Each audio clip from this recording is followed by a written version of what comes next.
crois que c'est le croisement de quelque chose qui est dans l'époque, qui est une problématique d'aujourd'hui, qu'il faut régler, qui est un enjeu de santé important, puisque vous savez bien qu'on gagne du temps sur le temps, sans arrêt, qu'on est jeune de plus en plus longtemps. Moi, c'est mon anniversaire. Enfin, c'était hier mon anniversaire.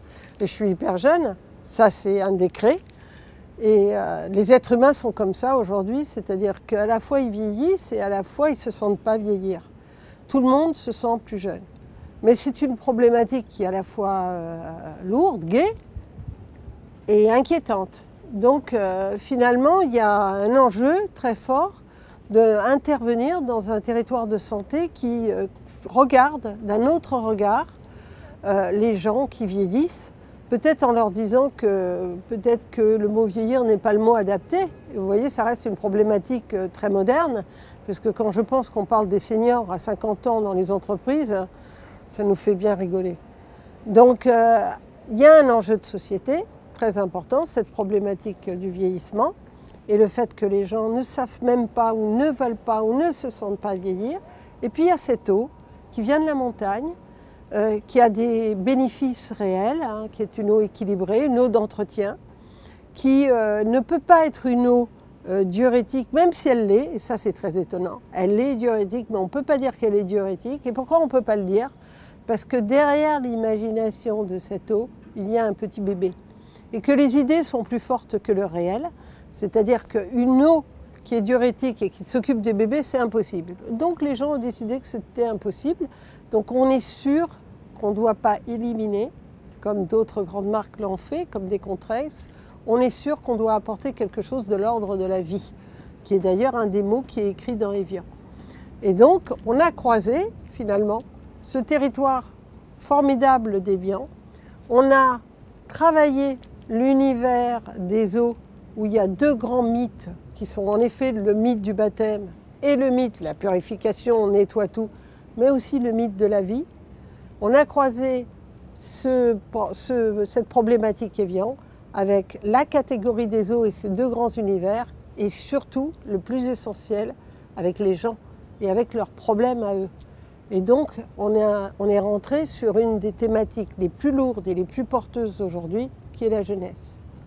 Et cette jeunesse, on a trouvé un moyen plutôt malin de la dire. Je pense qu'elle dit une chose simple, c'est que ce n'est pas aux gens d'aller aux marques, c'est les marques qui doivent aller aux gens.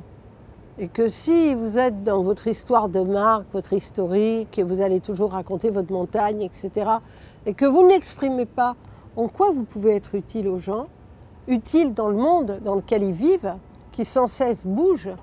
Donc il ne faut jamais qu'une marque considère qu'elle a acquis un territoire. Il faut qu'une marque réfléchisse à quel service elle rend aux gens. Et là, c'est vraiment une rencontre entre une marque et un service qu'elle peut rendre aux gens. Et ce service de jeunesse qui dit simplement, quel que soit votre âge, si vous faites attention, si vous buvez cette eau d'Evian et si vous faites plein de choses autour, nul ne pourra vous dire que vous êtes vieux parce que vous êtes vieux. Mais parfois on est vieux et jeune à la fois et c'est ça qu'on va raconter et ça résout une des grandes problématiques d'aujourd'hui. Donc chaque fois qu'on va trouver un moyen d'aller aux gens, d'avoir une promesse qui est une promesse de société, comme par hasard, la campagne aura plus de succès que lorsqu'on ne parle que de soi. Et donc parfois il faut parler de soi, mais en règle générale, les grandes campagnes parlent des gens. Je pense qu'elle peut raconter à des professionnels de la communication que d'abord, même quand une campagne est très créative, puisque tout le monde considère que c'est une campagne très créative, d'abord il faut rendre un service aux gens et donc d'abord il faut être stratégique. Il y a toujours du fond. Et un grand créatif sait très bien qu'il lui faut délivrer du fond et que quand il n'a pas de fond, il n'a rien à dire. Et quand on n'a rien à dire, on a beau décorer et entourer de création, on n'a toujours rien à dire. Donc cette campagne, elle dit ça très très fortement. Et puis après, elle dit le courage, comme souvent les grandes campagnes. Elle dit le courage, on a mis, comme d'habitude, très longtemps à vendre la stratégie, très longtemps à vendre les idées. C'est pas que nos clients n'étaient pas bons, ils étaient juste normaux. Mais ça fait toujours peur, une grande idée. Et ça a l'air tout simple quand on voit Ebian, quand on voit des bébés dans l'eau, quand on voit des bébés rollers, on trouve ça évident. Ben, pendant un an, personne n'a trouvé ça évident. Ils se sont dit, ces gens-là sont fous. Et puis c'est aussi un autre type de prouesse, c'est une prouesse de talent d'écriture. Parce que lorsqu'on a eu fini de persuader tout le monde qu'il fallait faire ça, je me souviens très bien de toutes les entreprises de production qui disaient bah, c'est infaisable. Et là je me disais non, tu n'as pas passé 1 an et demi à travailler là-dessus pour qu'on te dise que c'est infaisable.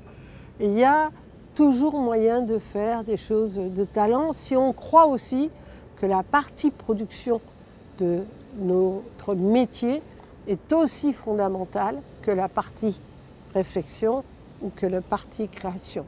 Comme quoi la création, il y a plein de choses dans la création. Dans ce qu'on appelle la création publicitaire, il y a de la création stratégique, de la création de l'écriture et de la création de production.